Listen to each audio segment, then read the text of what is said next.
महान यो और बाढ़ पर काबू पाने की कहानी। चीनी पौराणिक कथाओं की एक अमर दास्तां।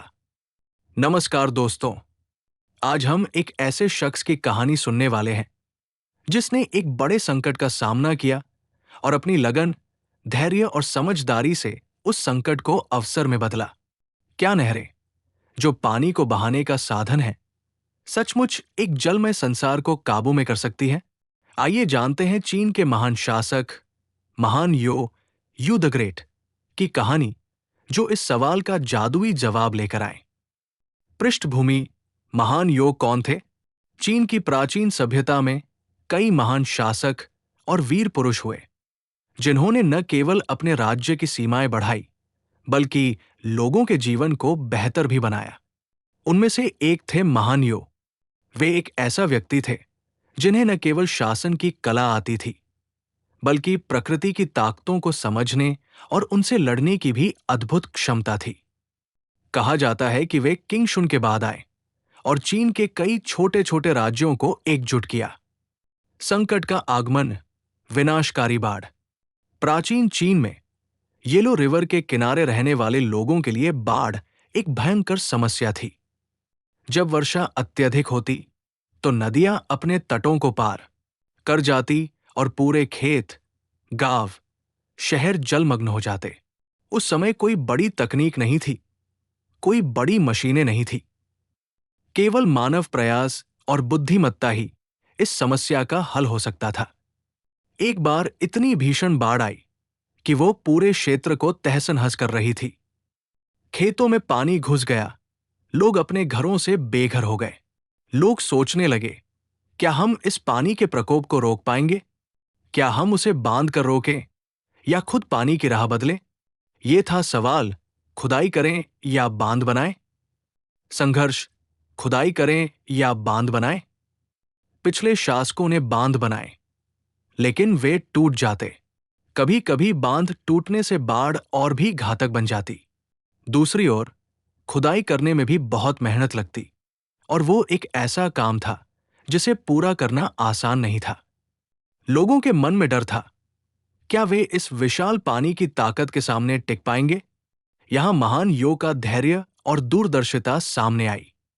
उन्होंने सोचा, अगर हम सिर्फ बांध बनाएंगे तो पानी का दबाव बहुत बढ़ेगा और बांध टूट सकता है। अगर हम नदियों का मार्ग बदलेंगे तो पानी आसानी से बच सकेगा और बाढ़ नहीं आएगी। मोड़: नदियों को चैनल करना और राज्यों का एकीकरण। महान यो ने नदियों को नए मार्गों पर बहाने का काम शुरू किया। उन्होंने न केवल खुदाई कराई, बल्कि नदी के किनारों को मजबूत भी किया ताकि पानी नियंत्रित रूप से बह सके। इस काम में वे खुद दिन रात जुटे रहे, कभी थके नहीं। उनके इस प्रयास से केवल बाढ़ पर काबू नहीं पाया गया, बल्कि कई अलग अलग क्षेत्रों को जोड़ने वाले नहर नेटवर्क का निर्माण भी हुआ। इस तरह पानी ने न केवल विनाश नहीं किया, बल्कि लोगों को जोड़ने का काम किया। नदियों के मार्गों के साथ साथ राज्यों को भी एक साथ लाने में मदद मिली।